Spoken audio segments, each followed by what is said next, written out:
Okay guys, so after completing a few jobs that needed to be done before I could carry on with the tanker, she's finally back in the booth. I've just started and just tilted the body up a bit so I get access to underneath to get it prepped and painted. I haven't quite decided if I'm going to do the front of the tank and the middle on the same go, or if I'm going to have to split it down, do the middle section first and then do the front after. But the first thing to do is start chopping these cable ties away, get some room between the pipes and the body, and then we can start getting a prep down. So yeah, let's crack on with part 2 of the tanker.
So guys, just a quick update on the tanker. I've got most of the bulk of this side prepped down now. All these little bits that you can see here are just stone chips and bits where the pipes have been hitting the tank over the years. I've got to cut these brackets off here because we don't want the box anymore that used to sit on there. That's being done away with. I've got to jump on top and prep the top. I've got to climb underneath and prep the underneath as also, and then move around to the front and get that prep down as well. So just a quick update, but she's coming down really nicely. So let's carry on with the prep.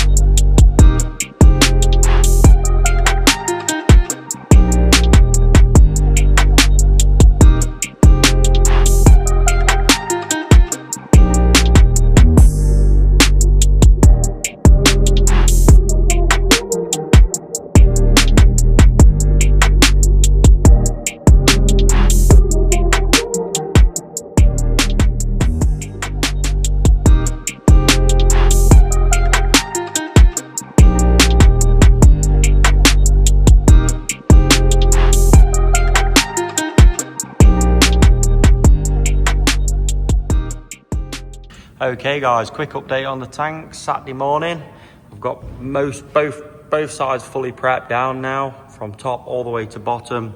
Just got some of the annoying bits to finish off inside here where all the tar and dirt's built up over the years. I've just got a rag with some thinners and just clean these off by hand really with these. It makes a pretty nice job of cleaning it all up. Then I've got to try and get underneath best I can, get in the in the very back pivot point and try and clean that down with a Scotch-Brite and some thinners or degreaser. That's going to be quite difficult painting there, so what I might end up having to do is paint it best I can by squirting it in, and then when the actual truck comes back outside, I'll have to tip the body up as high as I can, just so I've got more access to underneath so I can get in and paint it properly. But yeah, I've still got the couple of little squares up the top to de-sticker, de-glue and then prep those down. I've got these brackets on this side. I've got to cut these off as well, grind them down flat and then put a bit of filler or something in to smooth them off. and I've decided I'm going to paint just the main bulk of the tank for now, and I'm going to mask off the front and do that separately, just because I don't want to try and paint too much and then end up with some dry edges or dry lines where I've not got around it fast enough. So yeah, for now I'm going to get these last bits prepped up, some of the pipes and bits and bobs to prep, and then yeah, we'll start chucking a bag on it after all these bits are done.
Okay guys, so I've just cut these two brackets off here, as you'll just see, nice and flush. Obviously they're a bit rough at the moment, leaving the grind marks in, but I'm going to wait for it to cool down and put a nice skimmer filler in that and knock it back, and then it'll be like that net that was never on there. You'll never be able to tell.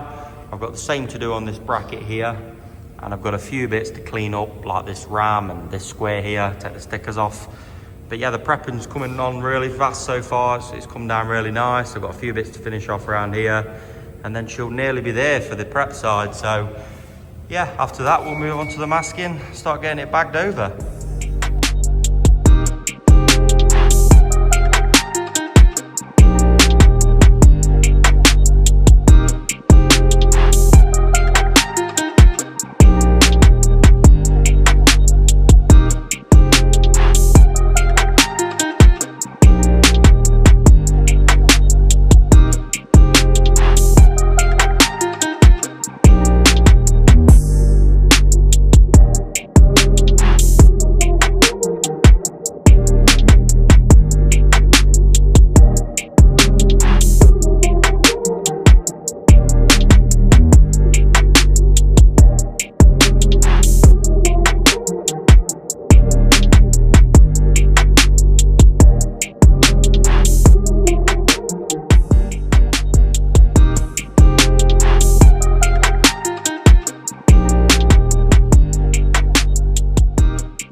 Sweet. So as you've seen, I've cut the bits off. They've all been filled and smoothed down. They're now lovely and smooth. Should never know they're there now when it's primed and painted over the top. I've scotched up all the pipes and the rams, all on tops finished, the little squares. I've done up to the line at the front where I'm going to be painting it to, just up that tank where the inside edge is. Most of the underneath prep now, I've just put the body as high as I can up into the air, just so I can get better access into this back. I'm going to clean it all off now inside there and then scotch it all up so it's keyed. And these are the last few little bits to finish off now before we can get it blown off and cleaned down and ready to start masking everything up. So yeah, here we go.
Okay, so she's all ready to paint now. It's all fully masked up, ready to go.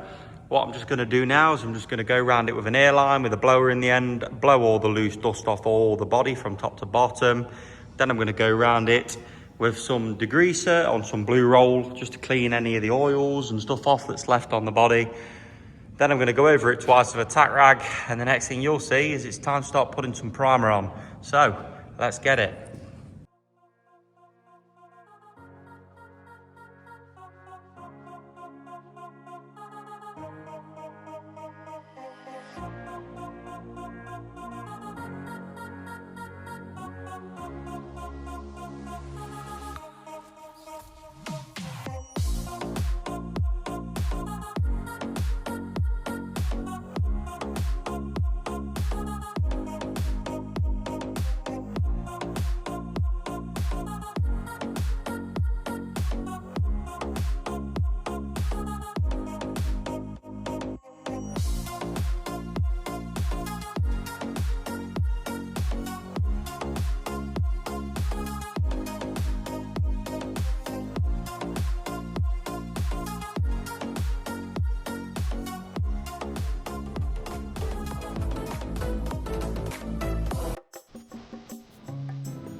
Okay guys, so after one coat of primer and 2 coats of red, this is the finished article.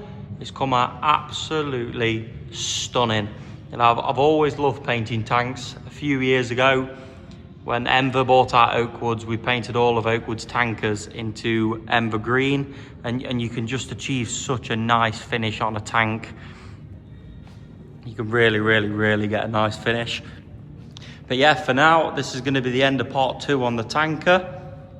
She is actually staying in the booth now, so what I'm going to do tomorrow, when all this is cooled down and cured, I'm going to paper all this up. We'll prep the front of the tank, get that painted into red, and then it's demask the cab, and it's time to get the cab painted into Ford Frozen White.